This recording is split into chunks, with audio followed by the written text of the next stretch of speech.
समन्ता चक्रवालेषु अत्रा गच्छन्तु देवता सद्धम्मं मुनिराजस्स सुनन्तु सग्गमुखदं ධම්මසවන කාලෝ අයං බදන්තා ධම්මසවන කාලෝ අයං බදන්තා ධම්මසවන කාලෝ අයං බදන්තා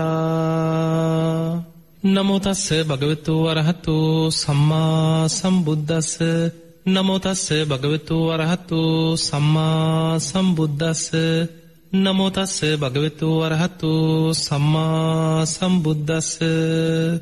හැම දිනාටම තෙරුවන් සරණ ප්‍රාර්ථනා කරමින් අදත් ඔබ හැම දිනෙකටම ජීවිතයට වැදගත් ධර්ම කාරණා රැසක් මේ උතුම් ධර්මානුශාසනාව තුළ අපි සාකච්ඡා කරන්නයි සූදානම් වෙන්නේ. පින්වතුනි, තව දින කීපයකින් ඇසළ පුන් පොහෝ දවස උදා වෙනවා. ඇසළ පොය කියලා කියන්නේ හැම බුදු කෙනෙක්ගේම ජීවිතේ ප්‍රථම ධර්ම දේශනාව ධම්මචක්කප්පවත්තන සූත්‍ර දේශනාවෙන් ආරම්භ කෙරිච්ච දවස. අපේ බුදුරජාණන් වහන්සේ විතරක් නෙමෙයි, මේ විශ්වයේ මේ ලෝකේ පහළ වෙන හැම බුදුරජාණන් වහන්සේ නමක්ම ප්‍රථම ධර්ම දේශනාව සිදු කරන්නේ ධම්මචක්කප්පවත්තන සූත්‍ර දේශනාවෙන්මයි. ඒ නිසා මේ ධම්සක් පැවතුම් සූත්‍රය ධම්මචක්ක දේශනාව අපි ධර්මයේ හඳුන්වන්නේ අවිදහිත දේශනාවක් කියලා. අවිදහිත දේශනාවක් කියන්නේ හැම බුදු කෙනෙක්ම අත් නොහැර දේශනා කරන දේශනාවක්. ඊළඟට පින්වතුනි, මේ විශ්වය තුල බුදුරජාණන් වහන්සේලා සේවනය කරන විනාශ නොවන හැම බුදු කෙනෙකුටම සාධාරණ භූමි 4ක් ගැන දේශනාවල සඳහන් වෙනවා. ඒ ස්ථානවලට ධර්මයේ හඳුන්වන්නේ 4 අවිදහිත පුණ්‍ය භූමි කියලා. මෙන්න මේ 4 අවිදහිත පුණ්‍ය භූමි වලට ඇතුළත් වෙන්නේ දඹදිව බුද්ධගයා වජිරාසන පුණ්‍ය භූමිය. හැම බුදුරජාණන් වහන්සේ නමක්ම බුද්ධත්වයට පත් වෙන්නේ දඹදිව මධ්‍ය දේශයේ පිහිටි මධ්‍ය පුණ්‍ය භූමිය මත. මේ වජිරාසන පුණ්‍ය භූමිය ගැන දේශනාවල සඳහන් වෙනවා, මේ විශ්වයක්, මේ මහා කල්පයක් අවසන් වෙනකොට ඔබ අහලා ඇති සත්ත්ව සූර්යෝද්ගමන සූත්‍රයේ සූර්යාව 7කගේ ආලෝකයේ වැටිලා මේ පෘථුවිය පමණක් නෙමෙයි අකනිටා බඹලව දක්වාම ගිනිගෙන විනාශ වෙලා අලු දූවිලි බවට පත් වෙලා යන කාලයක් ගැන දේශනාවේ සඳහන් වෙනවා. එහෙම විශ්වයේ විනාශ වෙනකොට අවසානයේට විනාශ වෙන්නේ බුද්ධගයා වජිරාසන පුණ්‍ය භූමියේ පිහිටි තැනයි. ඒ වගේමයි අටුවා ග්‍රන්ථවල සඳහන් වෙනවා, ආයමත් පෘථුවියක් සකස් වෙනකොට මේ ලෝක ධාතුවම ආයමත් සකස් වෙන තෙක් මේ සියලු සත්‍යයන් ආබස්සර නමින් අහසේ පාවි ඉන්න කොටසක් බවට පත් වෙනවා. හැබැයි ආයමත් පෘථුවියක් හැදෙනකොට බුද්ධගයා වජිරාසනයේ පිහිටි තැන ඉඳන් කියනවා සකස් වෙන්න පටන් ගන්න. ඒ නිසා ඊතන ධර්මයේ හඳුන්වන්නේ දඹදිව මධ්‍ය දේශයේ පිහිටි මධ්‍ය භූමිය හැටියට. මේ භූමියේ හැම බුදු කෙනෙක්ම ලෝකේ පහළ වෙන්න පෙර කල්පයක් ආරම්භ වෙනකොට ඒ කල්පයේ තුල ලෝතුරා බුදුරජාණන් වහන්සේ නමක් මේ ලෝකේ පහළ වෙනවා නම් වජිරාසනයේ ළඟින් නෙළුම් මලක් මතුවලා පේන්න පටන් ගන්නවා. ඒ නෙළුම් මල දෙවියන් බ්‍රහ්මයන් දකිනවා. දෙව් බඹුන් වජිරාසනයේ දිහා බලමින් සතුටු වෙනවා, මේ කල්පයේ තුල බුදු කෙනෙක් ලෝකයට පහළ වෙනවා.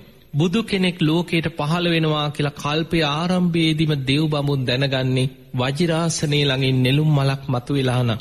ඒ වගේමයි වජිරාසනයේ ළඟින් නෙළුම් මල් දෙකක් මතුවලා නම් ඒ කල්පයේ තුල බුදුවරු දෙනමක් පහළ වෙනවා. වජිරාසනයේ ළඟින් නෙළුම් මල් 3ක් මතුවලා නම් බුදුවරු 3 නමක් පහළ වෙනවා.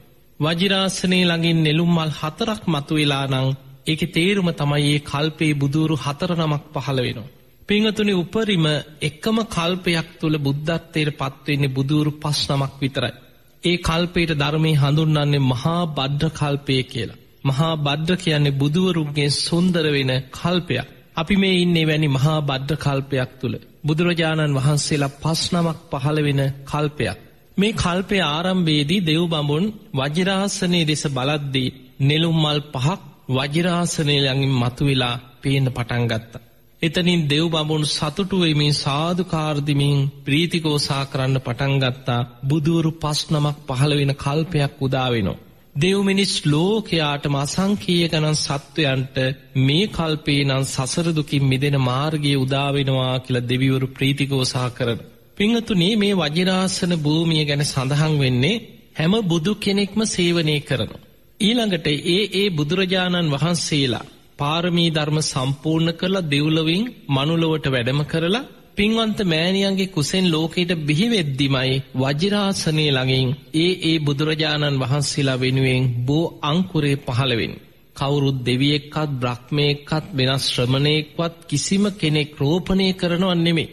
උන්වහන්සේලා සසරේ පුරන ලද පාරමී ධර්මයන්ගේ පිනට වජිරාසනයේ ළඟින් මව් කුසෙන් බිහි වෙන මොහොතෙමයි ඒ අංකුරේ පැන නගින්නේ. අපේ බෝසතාණන් වහන්සේ එදා පින්වන්ත මහාමායා දේවිය කුසින් වෙසක් පුන් පොහෝ දවසේ ලුම්බිනි සල්වනේදී ලෝකයට බිහි වෙන දවසේමයි වජිරාසනයේ ළඟින් අපි කියන්නේ සහජාත වස්තු කියලා. එදාමයි යසෝදරාගේ උපත, චන්න ඇමතියාගේ උපත, කාන්ත කස්සයාගේ උපත. ඒ වගේමයි වජිරාසනයේ ළඟින් ඇසතු බෝධියේ බෝ අංකුරේ පැන නැග්ගෙත් ඒ මොහොතේදීමයි කියන. උන්වහන්සේ වසර 29ක් රාජ කුමාරයෙක් හැටියට ගිහි ජීවිතය ගත කරා. අභිනිෂ්ක්‍රමණය කරලා අවුරුදු 6කට ආසන්න කාලයක් දුෂ්කර ක්‍රියාවන් කරා. උන්වහන්සේ දා සුජාතාවගේ කිරිපිඩු දානේ වළඳලා සොත්තිය බමුණාදීපු කුසතන මිටියටත් අරගෙන සුදු වැලි තල අතරින් ගලාගෙන යන නේරංජනා නදියෙන් එතර වෙලා ඇසතු බෝධීන් වහන්සේ අභියසට වැඩම කරනකොට උන්වහන්සේගේ වයස හරියටම අවුරුදු 35යි. ඒ වෙනකොට උන්වහන්සේ වෙනුවෙන් වජිරාසනයේ ළඟින් පැන නැග්ග පහළ වෙච්ච ඇසතු බෝධීන් වහන්සේගේ වයසත් හරියටම අවුරුදු 35යි.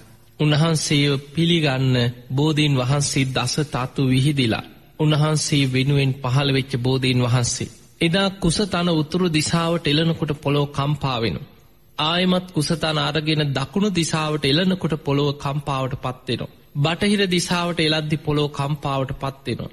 ඊළඟට නැගෙනහිර දිශාවට එළනකොට කිසිම වෙනසක් නැහැ. උන්වහන්සේට වැටහුණා පෙර බුදුවරු සම්බුද්ධත්වයට පත් වුණා නම් වැඩ ඉන්නේ නැති නැගෙනහිර දිශාවට මුහුණලාමයි. එදා නැගෙනහිර දිශාවට මුහුණලා කුසතන එළලා උන්වහන්සේ වැඩ සිටියේ පුදුමාකාර අදිෂ්ඨානයක්, පුදුම වීරියක්. මගේ ශරීරයේ සම්මස් වියලේවා. ඇටනහර පමණක් ඉතිරි වෙතොත් ඉතිරි වේවා. පුරුෂ වීරියෙන් පුරුෂ පරාක්‍රමයෙන් යම් ධර්මයක් අවබෝධ කරගත යුතුයද? මරුණත් නැකිටින්නේ නෑ කියන දැඩි අදිෂ්ඨානය. ඒ අදිෂ්ඨානයට අපි ධර්මයේ හඳුන්වන්නේ චතුරංග සමන්නාගත වීරිය කියලා. එවැනි වීරියකින් වැඩ සිටින නිසාත් ඒ ආසනය හඳුන්වනවා වජිරාසනය කියලා. එදා ඒ විදිහටයි උන්වහන්සේ වජිරාසනයේ මත වැඩ සිටියේ. උන්වහන්සේ ආනාපාන සති භාවනාව ඔස්සේ හිත සමාධිමත් කරගෙන රාත්‍රී පළවෙනි යාමේ පුබ්බේ නිවාසානුස්සති ඥානෙ, රාත්‍රී දෙවනි යාමේ චතුූපපාත ඥානෙ, පටිච්ච සමුප්පාද ධර්මයේ අනුලෝම ප්‍රතිලෝම වශයෙන් විමසලා අවසන් වෙද්දී රාත්‍රී තුන්වෙනි යාමේ උන්වහන්සේ පටිච්ච සම්පාදේ විමසලා අවසන් වෙනවා සමගම හිත සියලු කෙලෙසුන්ගෙන් සියලු ආශ්‍රවයන්ගෙන් මිදිලා ආසවක්කේ ඥානෙ ඇති වෙනවා සමගම නැගෙනහිරින් අරුණෝදය මතුවෙනකොටම උන්වහන්සේගේ හිත සියලු ආශ්‍රවයන්ගෙන් මිදුණා. මේ මහා භද්‍ර කල්පේ 4 වෙනි බුදුරජාණන් වහන්සේ හැටියට සම්මා සම්බුද්ධත්වයට පත් වෙනවා. පින්වතුනි, ඔය වජිරාසන භූමියෙම මේ මහා භද්‍ර කල්පේ කකුසඳ බෝසතාණන් වහන්සේ මව් කුසින් බිහි වෙනකොට උන්වහන්සේ වෙනුවෙන්ම මහරි බෝධියේ බෝ අංකුරේ පහළ වුණා. ඒ මව් කුසින් බිහි වෙච්ච දවසේම කොණාගමන බෝසතාණන් වහන්සේ මේ මහා භද්‍ර කල්පේ දෙවනි අන්තක් කල්පේ පින්වන්ත මෑණියන්ගේ කුසෙන් බිහි වෙනකොට පාරමී සම්පූර්ණ කරලා බුද්ධත්වයේ පිණිස දිමුල් බෝධියේ බෝ අංකුරේ වජිරාසනයේ ළඟින් පැන නැග්ගේ ඒ මව් කුසින් බිහි වෙච්ච දවසේමයි. ඒ වගේමයි මේ මහා භද්‍ර කල්පේ තුන්වෙනියට පහළ වුණේ කාශ්‍යප කියන බුදුරජාණන් වහන්සේ. එදා උන්වහන්සේ බෝසත් පුතෙක් හැටියට පින්වන්ත මෑණියන්ගේ කුසින් බිහි වෙච්ච වෙසක් දවසේමයි වජිරාසනයේ ළඟින් නුග බෝධියේ බෝ අංකුරයක් පහළ වෙන්නේ උන්වහන්සේ වෙනුවෙන්. එතකොට අපිට පේනවා වජිරාසන භූමිය, ඒ පුණ්‍ය භූමිය හැම බුදු කෙනෙක්ම පරිහරණය කරන තැන. මේ විශ්වය තුල එතන වෙනස් නොවන හැම බුදු කෙනෙකුටම සාධාරණ ස්ථානයක් හැටියටයි ධර්මයේ හඳුන්වන්නේ. එනිසා අපි එතනට ධර්මයේ කියනවා අවිදහිත භූමිය. බුද්ධගයා දඹදිව බුද්ධගයා වජිරාසන පුණ්‍ය භූමිය කියන්නේ අවිදහිත පුණ්‍ය භූමියක්. හැම බුදු කෙනෙක්ම සේවනය කරන අසිරිමත් පිම්බීමක්. ඊළඟට පින්වතුනි ප්‍රථම ධර්ම දේශනාව සිදු කරපු ඉසිපතන මිගදායි පුණ්‍ය භූමියත් එවැනි අවිධහිත පුණ්‍ය භූමියක්. බුදුරජාණන් වහන්සේ බුද්ධත්වයට පත් වෙලා සත්සතිය ගත කරලා උන්වහන්සේ 5 වෙනි සතියේදී අජපාල නුගරුක මුලදී තමයි විමසලා බැලුවේ මේ ධර්මයේ නම් පරම ගාම්භීරයි. හැබැයි මේ ලෝකෙ මිනිස්සු කෙලෙස් වලින්මයි සතුට හොයන්නේ. කෙලෙස් තුලමයි ජීවත් වෙන්නේ. මේ පංචකාමයන් තුල බැසගෙන කෙලෙස් වලින් සතුට හොයන මිනිසයන් මේ පරම ගාම්භීර ධර්මය අවබෝධ කරගනීවි දෝ කියලා හිතනකොට උන්වහන්සේගේ හිතේ යම් පසුබෑමක් ඇති වෙනවා. හැබැයි මේ සිතුවිල්ල හිතට එනකොටම සහම්පති මහා බ්‍රහ්ම දෙවියන් උන්වහන්සේ ඉදිරියේ පෙනී ඉඳලා කියනවා නිදුකානන් වහන්සේ දහම් දෙසන සේක්වා. සුගතයන් වහන්සේ දහම් දෙසන සේක්වා. බුදු කෙනෙක් පහළ වෙලා ධර්ම දේශනා කරන්න උකටලි වුණොත් මේ ලෝකයාම නැසී යාවි වෙනසී යාවි. නිදුකානන් වහන්සේ දහම් දෙසන සේක්වා කියලා ආරාධනයක් කරා. ඒ වෙලාවේ උන්වහන්සේ බුදු වැසින් ලෝකෙ දිහා බලනවා ලෝකයා දකින්නේ හරියට නෙළුම් විලක් වගේ කියන. උන්වහන්සේට තියෙනවා ලෝක සත්‍යයන්ගේ ඉන්ද්‍රිය ධර්මයන් දකින්න නුවණ. ඒකට අපි කියන්නේ ඉන්ද්‍රිය පරෝපරියත්තේ ඥානෙ. මේ සත්‍යයන්ගේ ධර්මාවබෝධ කිරීමේ කුසලතාවය. කෙලෙස් අඩු අය ඉන්නවා, කෙලෙස් වැඩි අය ඉන්නවා. අල්ප රජක්ක මහ රජක්ක. ඒ අය අතර ධර්මාවබෝධයට පින තියෙන අය ඉන්නවා. බුදුරජාන් වහන්සේ දකිනවා සමහර නෙළුම් පොහොට්ටු තියෙනවා වතුරෙන් උඩට මතුවෙලා. හිරු රැස් වැටෙන සැනින් විකසිත වෙන්න ආසන්නයි. ඒ වගේ ධර්මය ඇහුනොත් අවබෝධ කරගන්නවා. අහන්න නොලැබුණොත් පිරිහිලා යනවා. බුදුරජාණන් වහන්සේදා උදානයක් පළ කරා මේ ලෝකේ ධර්මාවබෝධයට පින තියෙන අය ඉන්නවා. භවිස්සන්ති ධම්ම සංඥාතාරු. අවබෝධ කරන අය පහළ වෙනවා. අස්සවනතෝ ධම්මස්ස පරිහායන්ති. මේ ධර්මය අහන්න නොලැබුණොත් පිරිහිලා යනවා. ඒ නිසා ඔන්න ආයමත් බුදු කෙනෙක් පහළ වුණා. අපාරුතා ද්වේසං අමතස්සු ධාරා යෝ සෝතවන්තෝ පමුජ්ජසු සද්ධා. ඔන්න බුදු කෙනෙක් පහළ වෙලා ඒ අමා නිවන් මඟ විවර කරනවා. සද්ධාව ඇත්තෝ දිසාවන් යොමාගෙන මේ ධර්මයේම අසත්වා කියලා උදානයක් පළ කරා. එදා උන්වහන්සේ එතනදී තමයි දැන් ලෝකයට දහම් දෙසන් අදිෂ්ඨාන කරගෙන බුදු ඇසින් බැලුවා කාටද මං මේ අවබෝධ කරගත් ධර්මයේ මුලින්ම දේශනා කරන්නේ. එහෙම බලනකොට ආලාර කාලාම දේවතාවෙක් පෙනී ඉඳලා කියනවා සාමීනි දින 7කට පෙර ඔහු මිය ගියා. බුදුරජාණන් වහන්සේගේ බුදුනෝනටත් ඒ කාරණේ ඒ විදිහටම වැටහුණා. ඊළඟට උද්දකරාම පුත්ත ගැන බුදු ඇසින් විමසනකොටම දේවතාවෙක් පෙනී ඉඳලා කියනවා සාමීනි ඔහු ඊ රාත්‍රී මරණයටපත් වෙලා අරූපී බ්‍රහ්මතලයක ඉපදුණා. බුදුරජාණන් වහන්සේගේ බුදුනුවණට වැටහුණා ඒ කාරණේ සත්‍යය. ඊළඟට උන්වහන්සේ 5 වෙනි සතියේ අජපාල නුගරුක මුලදිමයි අදිෂ්ඨාන කරගත්තේ. උන්වහන්සේට සිහි වුණේ දුෂ්කර ක්‍රියා කරන කාලේ උපකාර කරපු 5 දෙනා. කොණ්ණඤ්ඤ, වප්ප, බද්දිය, මහානාම අස්සජි. මේ 5 දෙනා ඒ වෙනකොට ඉසිපතන මිගදාය කියලා හඳුන්වන ප්‍රදේශයට වෙලා තවුස්දම් පුරමින් ශ්‍රමණ ගුණධර්ම ඒ කාලේ සමාජයේ තුල ශ්‍රමණයන් වහන්සේලා හැටියට හිටපු පිරිස තාපසවරු ශ්‍රමණවරු ඒ ආරක්ෂා කරන ගුණධර්ම පුරුදු කරමින් තනියෙන් මේ 5 දෙනා එකතු වෙලා ඉන්නවා. බුදුරජාණන් වහන්සේදා බෝසත් කෙනෙක් හැටියට දුෂ්කර ක්‍රියාව අතහැරපු දවසේමයි මේ 5 දෙනා උන්වහන්සේව අතහැරලා ඉසිපතන මිගදාය පැත්තට ගියේ. හැබැයි පෙර සසරේ නිවන් දකින්න පින තියෙනවා. උන්වහන්සේ වෙනුවෙන්ම පහළ වෙලා උන්වහන්සේ වෙනුවෙන්ම පැවිදි වෙලා උන්වහන්සේ දුෂ්කර ක්‍රියා කරන කාලේ බොහෝ කාලයක් උපකාර කරපු 5 දෙනා මම මේ අයට ධර්මයේ දේශනා කරනවා කියලා අදිෂ්ඨාන කරගත්. 6 වෙනි සතිය මුචලින්ද විලාසල වැඩ ඉඳලා 7 වෙනි සතියේ රාජායතන කිරිපලරුක මුලදී අවසානයේ තපස්සු බල්ලුක වෙළඳ සොහොයුරන්ගෙන් දානයක් පිළි අරගෙන දානේ වළඳලා එදා ඉසිපතන මිගදායට පිටත් වුණා බුද්ධගයා භූමියේ ඉඳන්. අද සාමාන්‍යයෙන් ඉන්දියාවේ ගත්තොත් බුද්ධගයා භූමියේ ඉඳන් ඉසිපතන මිගදායට කිලෝමීටර් 240ක් 250ක් වගේ සාමාන්‍ය ගමන් මාර්ගයේ තුල බස් යන පාරේ දුරක් තියෙනවා. සාමාන්‍යයෙන් ඔය පාරේ නෙමෙයි නිකන් කැලෑ පාරකින් වෙන කෙටි පාරකින් ගියා කියලා හිතන් තව කිලෝමීටර් 10ක් 15ක් අඩු. මේ දුර ප්‍රායෝගිකව ගත්තොත් බුදුරජාණන් වහන්සේට සතියක් ගත වෙනවා. සාමාන්‍යයෙන් කිලෝමීටර් 200ක් 220ක් වගේ යාගන්න සතියකින් වගේ බුදුරජාණන් වහන්සේ දවසකට යොදුන් කීපයක් වැඩම කරන උදේ ඉඳන් උන්වහන්සේ දා රාත්‍රී යම් තැනක නවාතැන් ගන්නවා. සතියක කාලයක් උන්වහන්සේට ගත වුණා. එදා බුදුරජාණන් වහන්සේ ඇසළ පුන් පොහෝ දවසේ මේ භූමියට වඩිනකොට පස්සක භික්ෂූන් වහන්සේලා ඈතින් දැක්කා අපේ බුදුරජාණන් වහන්සේ වඩිනවා. හැබැයි මේ බුදු වෙලා වඩිනවා කියලා විශ්වාස කරේ නැහැ. මේ අය කල්පනා කරා අර ඉන්නේ ඈතින් ආයි අපිව හොයාගෙන එනවා. අපි කිව්වා දුෂ්කර ක්‍රියාව නම් අතහරින්න එපා කියලා. කෝ ඇහුවද? අපි කියන දේ පිළිගත්තේ නැහැ. පින්නපාත යන්න පාත්‍රයක් අරගෙන දානේ වළඳන්න ගියේ. දැන් ඔය හොඳට ශරීරෙ හිම ආයෙම සකස් වෙලා තියෙන්නේ. දැන් ඔය හොඳට ශරීර ශක්තිය හදාගෙන තියෙන්නේ. දැන් ඔය ආයි අපේ උදව් ඉල්ලන්න එන්නේ. ඊට පස්සේ මේ අය කතා වුණා ශාක්‍ය වංශේ ශාක්‍ය කුමාරයෙක් නිසා අපි ආසනයක් විතරක් පනවමු. හැබැයි කවුරුත් විශේෂ ගරු සත්කාර කරන්න ඕනේ නැහැ කියලා. එතකොට අපිට පේනවා ඒ කාලෙත් ගරු කරේ කුලයට ශාක්‍ය වංශයට. හැබැයි බුදුරජාණන් වහන්සේ ලං වෙනකොට මේ කාටවත් කතිකා කරගත්ත විදිහට නම් ඉන්න බැරි වුණා. කෙනෙක් දුවගෙන ගිහිල්ලා පාත්‍ර සිවුරු පිළිගත්තා. කෙනෙක් පැම් භාජනයක් ගෙනාවා. කෙනෙක් පාදෝණය කරා. කෙනෙක් ආසනයක් පැනෙවුවා. මේ 5 දෙනාම පිළිවෙලින් බුදුරජාණන් වහන්සේට ගරු සත්කාර කරා. හැබැයි බුදුරජාණන් වහන්සේට කතා කරන්න යාළුවෙකුට වගේ. සාමාන්‍යයෙන් තමන් හා උපසම්පදාවෙන් වැඩිමහල්කමින් බාල කෙනෙකුට ධර්මයේ හඳුන්වන්නේ ආයුෂ්මතුන් කියලා. වැඩිමහල් කෙනෙකුට නම් බන්තේ ස්වාමීනි කියලා තමයි ධර්ම විනය තුල විවහාර කෙරෙන්නේ. දැන් මේ අය බුදුරජාණන් වහන්සේට කතා කරනවා ආයුෂ්මතුනි කියලා කතා කරන බුදුරජාණන් වහන්සේ වදාලා ආයුෂ්මතුන් කියන්න එපා. තථාගතයන් වහන්සේ සම්මා සම්බුද්දයි. එතකොටත් කියනවා ආයුෂ්මතුනි ඔබ වහන්සේ සම්මා සම්බුද්ධත්වයට පත් වුණා. මේ තරම් වටින දුෂ්කර ක්‍රියාව අතහැරලා සම්බුද්ධත්වයට පත් වුණා. බුදුරජාණන් වහන්සේ දෙවනි වතාවෙත් කියා හිටිය ආයුෂ්මතුන් කියන්න එපා. තථාගතයන් වහන්සේ දැන් සම්මා සම්බුදු කෙනෙක්.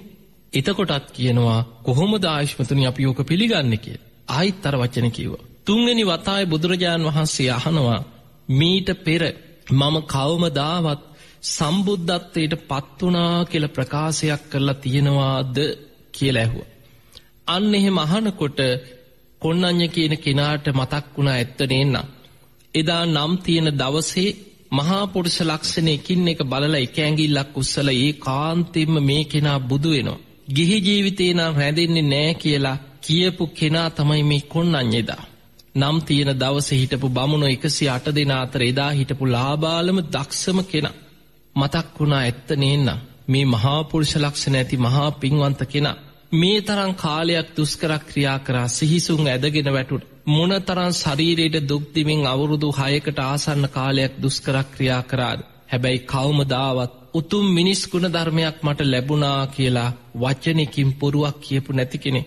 එහෙමනම් අද මේ අපි හොයාගෙන ආවේ ඒ කාන්තිම ඔය කියන විදිහට ඒ උතුම් ධර්මය අවබෝධ කරගෙනම වෙන්න ඇති. අර 5 දෙනාගෙන් විශ්වාසයක් ඇතිවට කොණ්ණඤ්ඤ ස්වාමීන් වහන්සේට විතරයි. කොණ්ණඤ්ඤයන් වහන්සේ පමණක් විශ්වාසය ඇති කරගත්තා. ඒත් අනිත් අයට සැක. ඔහොම කිව්වට ඉතින් දුෂ්කර ක්‍රියාව අතහැරලා බුදු වෙන්න පුළුවන්ද? ඔය සැකේ තිබුණ අනිත් 4 දෙනා. හැබැයි දැන් මනුස්ස ලෝකෙන් එක්කෙනෙක් හරි උන්වහන්සේව පිළිගත්තා. එදා හවස් වෙනකොට ඇසල සඳ අහසේ නැගගෙන එනවා. සඳ එළියේ මුළු ඉසිපතන මිගදායි භූමිය මාලෝකමත් වෙලා. පෙර බුදුරජාණන් වහන්සේලාත් මේ ධම්මචක්ක දේශනාව දේශනා කරපු අවිදහිත පුණ්‍ය භූමියට ඒ ස්ථානයේ දම් පුංචි දුරක් තියෙනවා. මීටර් 100ක විතර පොඩි දුරක් අදගත්තොත් ඒ භූමිය. අද තියෙනවා මේ පස්වග භික්ෂුන් වහන්සේලා මුණ ගැහිච්ච තැන දඹදිව හඳුන්වන්නේ සම්මුඛ චේතිය කියලා. මුණ ගැහිච්ච තැන. එතන ඉඳන් පුංචි දුරක් ඉදිරියට යනකොට තමයි ධම්ම රාජික ස්තූපය කියලා ධම්මචක්ක දේශනාව දේශනා කරපු භූමිය අද හඳුන්වන්නේ. එතන පෙර බුදුරජාණන් වහන්සේලාත් අවබෝධ කරගත් ධර්මයේ ප්‍රථම කොට දේශනා කරේ ඒ භූමියේ එතන වැඩ සිටීමෙන්මයි. එදා බුදුරජාණන් වහන්සේ මේ 5 දෙනාම එකතු කරගෙන පෙර බුදුවරුත් අවබෝධ කරගත් ධර්මයේ ප්‍රථම කොට දේශනාකට වදාළ ඒ උතුම් විසිපතන මිගදායි භූමියට අවිදහිත භූමියට බුදුරජාණන් වහන්සේ වැඩම කරනවා. දෙවිවරු බෝමාටු දෙවියන්ගේ ඉඳන් අකනිටා බඹලවටම දෙවියන් ප්‍රීතිഘോഷා කරනවා. අන්න බුදුරජාණන් වහන්සේ ධම්මචක්කේ දේශනා කරන්න සූදානම් වෙනවා. අන්න බුදුරජාණන් වහන්සේ ධම්මචක්කේ දේශනා කරන්න සූදානම් වෙනවා. අපිත්‍යං බණහන්න අපිත්‍යං කියලා බෝමාටු දෙවියන්ගේ ඉඳන් අකනිටා බඹලවටම දෙව් බඹුන්ගෙන් පිරීලා ඉතිරිලා ගියා කියනවා. පින්වතුනි අටුවාවල සඳහන් වෙනවා ධම්මචක්ක දේශනාව ගැන මේසා විශාල අහසේ දසදහසක් ලෝක ධාතුවල දෙවියන් අහසේ පිරීලා ඉතිරිලා යනකොට දෙවිවරුන්ට දිව්‍ය ශරීරවලින් විශාල වශයෙන් තමන්ගේ ශරීර මවාගෙන ඉන්න බැරිව ඉඩ මදි පේන්නේ. ඒ නිසා ඉදිකට තුඩක් තරම් සියුම් පුංචි දිව්‍ය ශරීර මවාගෙන අහසේ පිරීලා ගියා කියලා. මේ විදියට මුළු අහස් කුසම දෙවියන්ගෙන් පිරීලා ගියා. එදා මේ පස්වග භික්ෂූන් වහන්සේලා උන්වහන්සේ ඉදිරියේ එකත් පසකින් බොහොම ගෞරවයෙන් වාඩි වුණා. දැන් කොණ්ණඤ්ඤයන් වහන්සේට පුදුම ගෞරවයක් සද්ධාාවක් තියෙනවා. අනිත් අයට තාම හිතේ සැක. මනුස්ස ලෝකෙන් එක්කෙනෙක් හරි උන්වහන්සේගේ සම්බුද්ධත්වයේ පිළිගන්න.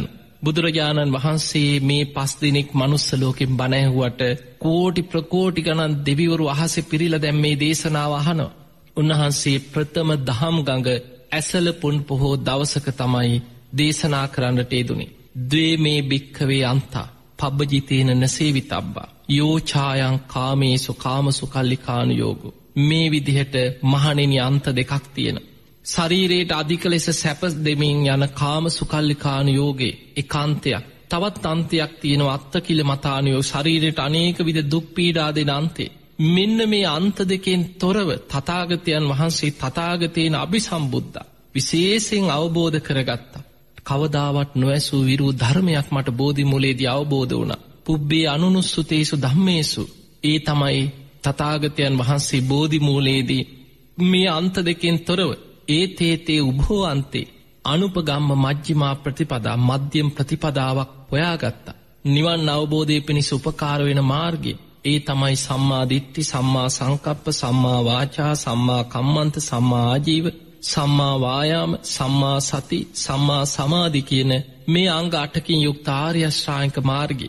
මෙන්න මේ විදිහට ආර්ය අෂ්ටාංගික මාර්ගය ගැන ඒ වගේම චතුරාර්ය සත්‍ය, සත්‍ය ඥාන, කෘත්‍ය ඥාන, කෘතඥාන වශයෙන් බෝධි මූලයේදී උන්වහන්සේ අවබෝධ කරගත් ධර්මය ධර්මාවබෝධයට උපකාර වෙන ආකාරයට දේශනා කළ අවසන් වෙනකොට කොණ්ණඤ්ඤයන් වහන්සේට අවබෝධ වුණා. කොණ්ණඤ්ඤයන් වහන්සේගේ හිත සක්කාය දිට්ඨි, විචිකිච්ඡා, සීලබ්බත පරාමාස කියන ත්‍රිවිධ සංයෝජනයන්ගෙන් දුරු වුණා. බුදුරජාණන් වහන්සේ බුදු ඇසින් දැක්ක මේ උතුම් පරම ගාම්භීර ධර්මය කොණ්ණඤ්ඤයන් වහන්සේ අවබෝධ කරා. අඤ්ඤාසිවතබෝ කොණ්ණඤ්ඤෝ, අඤ්ඤාසිවතබෝ කොණ්ණඤ්ඤෝ. කොණ්ණඤ්ඤයන් වහන්සේට අවබෝධ වුණා කියලා බුදුරජාණන් වහන්සේ වදාළ. ඒ මොහොතේ දසදහසක් ලෝක ධාතුම ආලෝකමත් වුණා. මහා ඝන අන්ධකාරේ පවතින ලෝකාන්තරික නිරේට පවා ආලෝක ධාරාවන් විහිදුණා කියන. එදා බෝමාටු දෙවියන්ගේ ඉඳන් අකනිටා බඹලව දක්වා දෙවියන් ප්‍රීතිഘോഷා කරා අප්පතිවත්තියන් ශ්‍රමණේනවා, බ්‍රාහ්මණේනවා, මාරේනවා, දේවේනවා කීන චිවා ලෝකස්මි. මේ වගේ දේශනාවක් නම් මේ ලෝකෙ වෙන කාටවත් කරන්න බෑ. වෙන කිසිම ශ්‍රමණේකට, බ්‍රාහ්මණේකට, දෙවියෙකුට, බ්‍රහ්මයෙකුට, මාරයෙකුට කාටවත් මොනතරම් බල සම්පන්න කෙනෙකුටවත් මේ උතුම් දේශනාව කරන්න බෑ. බුදු කෙනෙක්මයි මේ දේශනාව මේ භූමියේ පවත්වන්නේ. බුදුරජාණන් වහන්සේ ධම්මචක්කේ පැවැත්වුවා කියලා ප්‍රීතිഘോഷා කරන්න පටන් ගත්තා. පින්වතුනි, ධම්මචක්ක දේශනාව ගැන සඳහන් වෙන අට කතාවේ සඳහන් වෙනවා 18 කෝටියක් දෙවියන් එදා ධම්මචක්ක දේශනාව අවසන් වෙනකොට මාර්ගඵල ලැබුවා කියලා. එතකොට බලන්න, මනුස්ස ලෝකින් එක්කෙනෙක් ධර්මය අවබෝධ කරනකොට 18 කෝටියක් දෙවියන් මාර්ගඵල ලබනවා. ඒ නිසා ඇසල පුන් පොහෝ දවසේ තමයි තුනුරුවන් පහළ වෙන්නේ. ඔබ දන්නවා බුද්ධ රත්නයේ බුද්ධගයා වජිරාසන පුණ්‍ය භූමියේදී වෙසක් පුන් පොහෝ දවසේ පහළ වෙනවා. ඇසල පුන් පොහෝ දවසේ තමයි ධම්මචක්ක දේශනාව සමගම ධර්ම රත්නයේ පහළ වෙන්නේ. දේශනාව අවසානයේ බුදුරජාණන් වහන්සේ ශ්‍රී හස්තයේ දීගු කරා කොණ්ණඤ්ඤයන් වහන්සේට මෙහෙන්න මහණෙනි, මේ ධර්මයේ සාක්කාතයි. මනාකොට දේශනා කර තිබෙන්නේ සසුන් බඹසර හැසිරෙන්න කියලා. ඒ බික්කු භාවයෙන් පැවිදි උපසම්පදාව ලැබුණා. ඉරදීෙන් ශ්‍රීවරු පාත්‍ර ධර්ම ශ්‍රමණයන් වහන්සේලා හැටියට පහළ වුණා. ඒ තමයි මේ බුද්ධ ශාසනයේ ප්‍රථම ශ්‍රාවක සංඝ කියන කොටස ආරම්භ වෙච්ච ආකාරය. සංඝ රත්නය ආරම්භ වුණා. බුද්ධ ධම්ම සංඝ කියන තුනුරුවන් පහළ වෙන්නේ ඇසල පුන් පොහෝ දවසක. ඒ වගේමයි අකනිටා බඹලව දක්වා දෙව් බමුණු සාදුකාර දෙමින් සාදුකාරය මේ විශ්වයේ පුරාම පැතිරිලා ගිය දවස ඇසල පුන් පොහෝ දවස. බුදුරජාණන් වහන්සේ ප්‍රථම ධර්ම දේශනාව, අවිධහිත දේශනාව, අවිධහිත පුණ්‍ය භූමිය මත වැඩ සිටමින් දේශනා කරපු දවස. පින්තුනි, ඒ වගේමයි මේ බුද්ධ ශාසනය තුල තවත් අවිධහිත හැම බුදු කෙනෙක්ම සේවනය කරන තැනක් තමයි සවැත් නුවර ජේතවන පිම්බිම. හැම බුදු කෙනෙක්ම බුද්ධත්වයට පත්වෙලා වැඩිම කාලයක් වැඩ සිටින ආරාමේ හැටියට හඳුන්වන. අපේ බුදුරජාණන් වහන්සේ වස්කාල 19ක් වැඩ හිටිය. මේ භූමිය ඒ පිම්බිමම මිලදීගෙන ඒ පිම්බිමේ ඒ ආකාරයටම කොටි සෙනසුන් නිදි කරලා හැම බුදු කෙනෙක්ගෙම ශාසනයේ බුදු කෙනෙක් වෙනුවෙන් පූජා කරන්නම කල්ප ලක්ෂයක් පෙරම් පුරාගෙන එන මහා පින්වන්ත කෙනෙක් බුද්ධ ශාසනයක පහළ වෙනවා. අපේ බුද්ධ ශාසනයේදා අනාථපිණ්ඩික සිටුතුමා ඒ වෙනුවෙන්ම පෙරම් පුරාගෙන ආපු මහා පින්වන්ත කෙනෙක්. රජගහනුවර සුමිත්ත කියන මිත්‍රයෙක්ගේ නිවසේදී තමයි බුදු කෙනෙක් පහළ වෙලා කියලා කනට වැටුණ ඉස්සරලා වේළුවනාරාමයට හිමිදිරි උදෑසනම යන්නේ මහා කරුළුවරේ. බුදුරජාණන් වහන්සේ මුණ ගැහිච්ච පළවෙනි දවසේමයි බණහල සෝවාන් ඵලයට පත් වෙන්නේ. එදා ආරාධනයක් කරා ස්වාමීනි මට දැන් බුදුරජාණන් වහන්සේගෙන් තොර ජීවිතයක් නැහැ. ධර්මයෙන් තොර ජීවිතයක් නැහැ. ශ්‍රාවක සංඝයාගෙන් තොර ජීවිතයක් නැහැ. ස්වාමීනි භාග්‍යතුන් වහන්සේ සවැත් නුවර කෝටි ගාණක් මිනිස්යන් ඉන්න විශාල නගරයක්. විශාල ප්‍රදේශයක්. ඔබ වහන්සේට කුටි සෙනසුන් හදලා මං ආරාමයක් ඉදි කරන්න. ඔබ වහන්සේ මගේ ආරාධනාව පිළිගෙන සවැත් නුවරට වඩිනසේක්වා. බුදුරජාණන් වහන්සේ ආරාධනීය පිළිගත්තා. පුදුම සතුටෙන් සවැත් නුවරට ඇවිල්ලා මුළු භූමිය පුරාම ඇවිද ඇවිද යනවා සුදුසු තැනක් ආරාමයක් හදන්න. පෙර සංසාර පුරුද්දට පෙර බුදුවරු සේවනය කරපු මේ අවිධහිත භූමිය එදා ජේත කුමාරයට කොසල් රජ්ජුරුවන්ගේ පුතා ජේත කුමාරයට යයිති වෙලා තිබුණේ. මේ භූමිය දකිනකොටම පෙර සසර පුරුද්දට හිත ඇදිලා ගියා මෙතනමයි සුදුසු. මෙතනමයි බුදු කෙනෙකුට සුදුසු. හැබැයි ජේත කුමාරයට රජ්ජුරුවන්ගේ කුමාරයා ඉඩමක් විකුණන්න තරම් සල්ලි නැති කෙනෙක් නෙමෙයි. හැබැයි පිය රජ්ජුරුවන්ගේ හිතවතෙක් හිතවත් නගරේ ඉන්න ධනවත්ම ව්‍යාපාරිකයා. බෑ කියන්න බැරි තැන නොවටිනා මිලක් කිව්වොත් ඕක අතහැරලා දායි කියලා කියනවා මම ඔය ඉඩම දෙනවා නම් දෙන්නේ. ඉඩම පුරාම රන් කහවණු අතුරන කෙනෙකුට විතරයි කිව්වා. හොඳයි කියලා 18 කෝටියක් කහවණු ඉඩමේ ඇතිරුවා. ජේත කුමාරයාට ආරංචි වුණා ඉඩමේ කහවණු අතුරනක් දුවගෙන එනකොට 18 කෝටියක් කහවණු අතරලා. ඔය ඇති කියලා ඉඩමම පැවරුවා. එතකොට 18 කෝටියක් කහවණු අතුරලා තමයි ඉඩම මිලදී ගත්තේ. තවත් 18 කෝටියක් කහවණු වියදම් කරලා කුටි සෙනසුන් සංඝාවාස දමසභා මණ්ඩපේ ආරාමයකට අවශ්‍ය අංග සම්පූර්ණ අංග ඉදි කරන්න පටන් ගත්තා. බුදුරජාණන් වහන්සේට සඳුන් ලීයෙන් වහල 7කින් යුක්ත සුගන්ධ කුටියක් ඉදි කරා සඳුන් ලීයෙන්. පෙර බුදුවරුන්ට වැඩ ඉන්න කුටිය ඉදි වෙච්ච භූමියේ මයි කියනවා ඒ භූමියේ ඒ කුටිය ඉදි වෙන්නේ. පින්වතුනි මේ විදිහට ආරාමෙ ඉදි කරලා තවත් 18 කෝටියක් වියදම් කරා මුළු නගරෙම සැරසුව හැම තැනම දන්සැල් දැම්ම. දුගී මගී යාචකයන්ට 3 මං හන්දි 4 මං හන්දි මුළු නගරේ පුරා දන් වැටවල් පවත්වලා බුද්ධ ප්‍රමුඛ සංඝයා වඩම්මලා උත්සවශ්‍රීයෙන් මේ භූමිය සංඝ සතු කරලා පූජා කරා.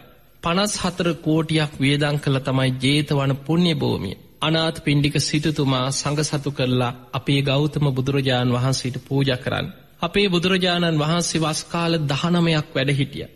උන්වහන්සේ දේශනා කරපු දේශනා අතර ත්‍රිපිටකයෙන් ගත්තොත් සූත්‍ර පිටකයෙන් 4න් 3කටත් වඩා වැඩිපුරම දේශනා ප්‍රමාණයක් දේශනා වෙලා තියෙන විනය තුල විනය පැනවීම බොහෝ ප්‍රමාණයක් ශික්ෂාපද පනවලා තියෙන මේ ජේතවන භූමියේ ඔබ නිතර බුද්ධ දේශනා අහනකොට දේශනාවල කියවෙනවා ඒකං සමයං භගවා සාවත්තියං විහෙරති ජේතවනේ අනාථපිණ්ඩිකස්සාරාමේ. බුදුරජාණන් වහන්සේ සවැත් නුවර ජේතවනේ අනාථපිණ්ඩික සිටුතුමාගේ ආරාමේ වැඩ සිටිද්දී මේ දේශනාව දේශනා කරේ කියලා.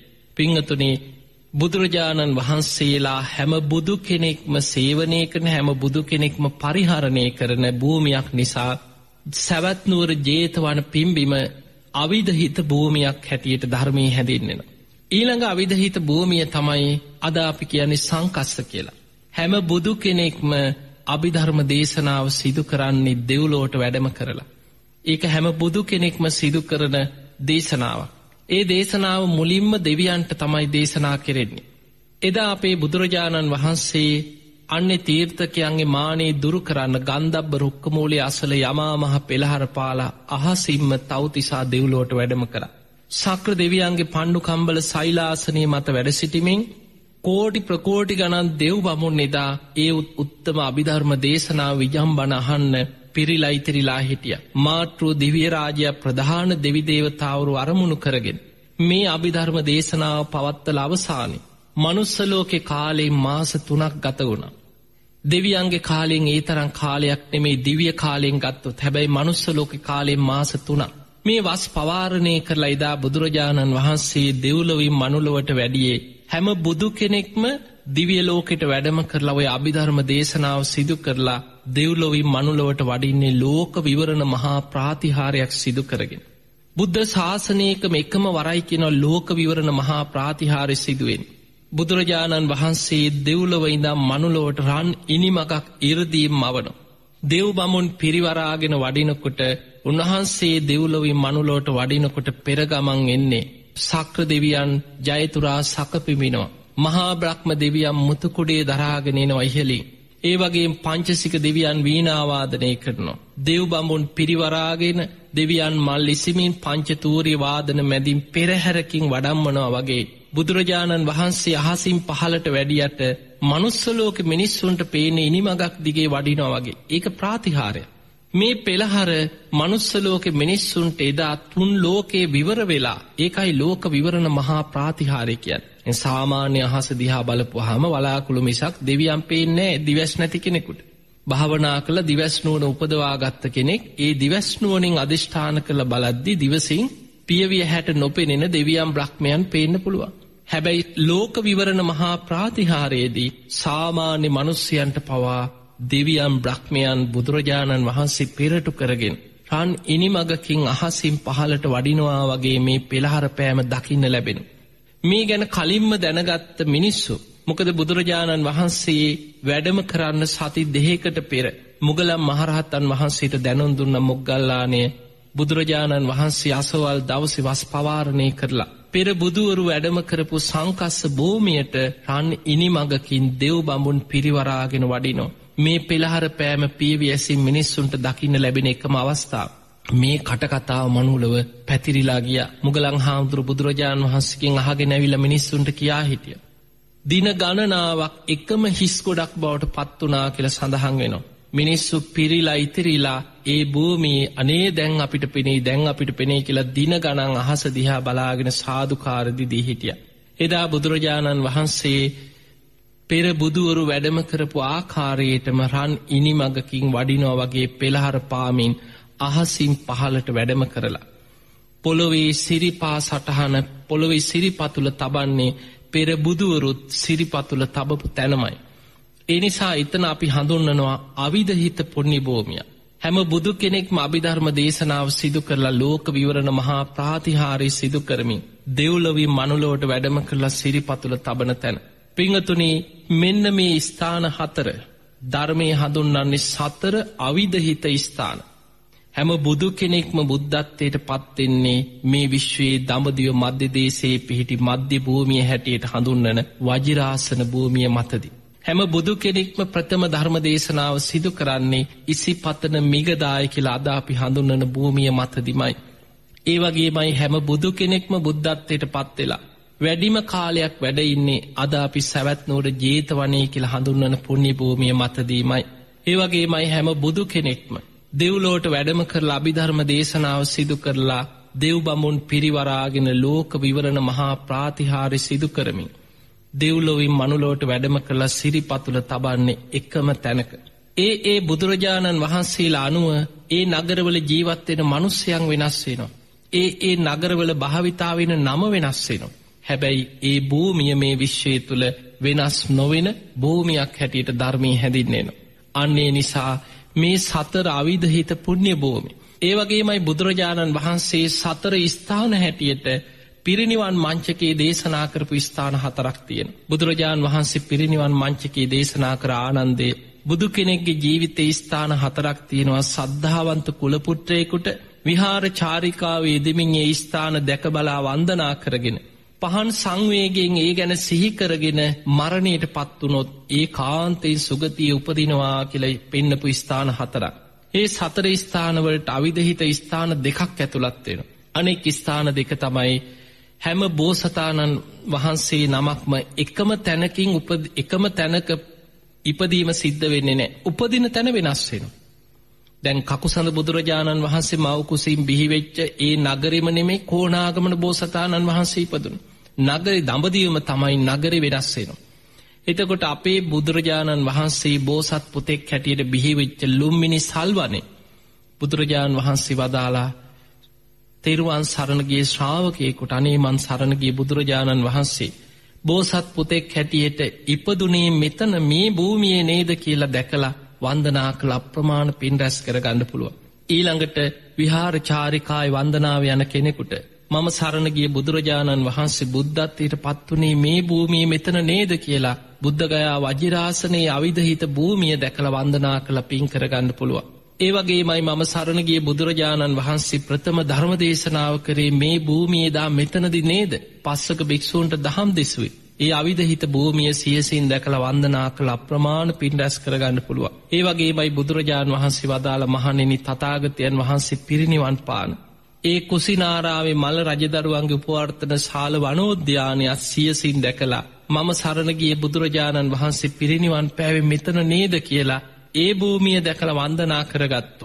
ඒ සතර ස්ථාන සිහි කර කර කෙනෙකුට මරණ මංචකයේ සිහි වුණොත් ඒ කෙනා ඒකාන්තයෙන් සුගතිය උපදිනවා කියලා බුදුරජාණන් වහන්සේ වදාලා. එහෙමනම් මේ සතර ස්ථාන, ඒ වගේම සතර අවිධහිත ස්ථාන බුද්ධ ශාසනයක් තුල තියෙන පූජනීයම පුණ්‍ය භූමි. එනිසා සතර ස්ථානවලටත් අයිති, සතර අවිධහිත ස්ථානවලටත් අයිති භූමියක් තමයි ඉසිපතන මිගදායි. බුදුරජාණන් වහන්සේ ප්‍රථම ධර්ම දේශනාව සිදු කරපු භූමිය. ඉතින් ඒ නිසා ඇසළ පුන් පොහෝ දවස, මේ ඇසළ මාසේ තව දින කීපයකින් උදා වෙන ඇසළ පුන් පොහෝ දවස කියන්නේ අපි කාගේ ජීවිතේට තුනුරුවන් පහළ වෙච්ච බුදු කෙනෙක්ගේ ධර්මයේ ලෝකයට ව්‍යාප්ත කරන්න ආරම්භ වෙච්ච පුන් පොහොය. ඒ වගේම අපි ඔබට සිහිපත් කරන මේ ඇසළ පුන් පොහෝ දවස පුරා අපේ සීල ස්වරණ හොරණ දික්හේනපුර වැලිපත පිහිටි සීල ස්වරණ පුණ්‍ය භූමියේ දවසේ සීල වැඩසටහනක් සිදු වෙනවා. උදෑසන ඉඳන්ම ධර්ම දේශනා, ධර්ම සාකච්ඡා දවස පුරා සිදු වෙනවා.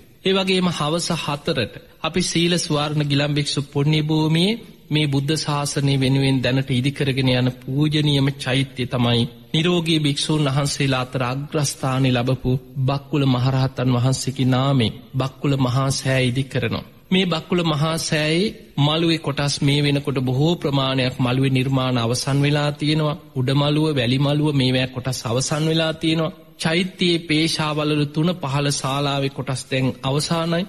ඉහළට ධාතු ගර්භයේ කොටස, ඒ වගේම හතරැස් කොටුව, කොත් කැරැල්ල, කොත් පැලඳීම් මේ කොටස් තමයි අනාගතයේ මේ චෛත්‍ය ගොඩනගන්න දැනට ඉතිරි වෙලා තියෙන්නේ. ඒ නිසා පේශාවලු 3 කටයුතු අවසන් වෙලා මේ භූමියේ ධාතු ගර්භයේ වැඩ ආරම්භ කරන්න පෙර, චෛත්‍ය ගර්භයේ පටන් ගන්න පෙර ඇසළ පුන් පොහෝ දවසේ අපි හවස 4ට සියලු දෙනා එකතු කරගෙන මේ භූමියේ ධම්මචක්ක දේශනාව, ඇසළ පුන් පොහෝ දවසේ දේශනා කරපු ධම්මචක්ක දේශනාව මේ භූමියේ දේශනා කරමින් දෙව් බඹුන්ගේ ආරාධනා කරමින් ආශිර්වාද කරමින් මේ දිකන බක්කුල මහා සෑයට ආශිර්වාද පිණිස පිරිස් සජ්ජායනයක් කෙරෙනවා. පැයක් 3 සූත්‍රයක් ධම්මචක්ක දේශනාව සජ්ජායනා කරලා ඊළඟට හවස 4ට ධර්ම දේශනාවක් සිදු වෙනවා. බක්කුල මහරහතන් වහන්සේගේ ජීවිතයත් බක්කුල මහා සෑයත් නිරෝගී සම්පත්තිය පිණිස බක්කුල මහරහතන් වහන්සේගේ මේ ආශිර්වාදයේ තියෙන වටිනාකම සංසාරේ උන්වහන්සේ කරපු පින්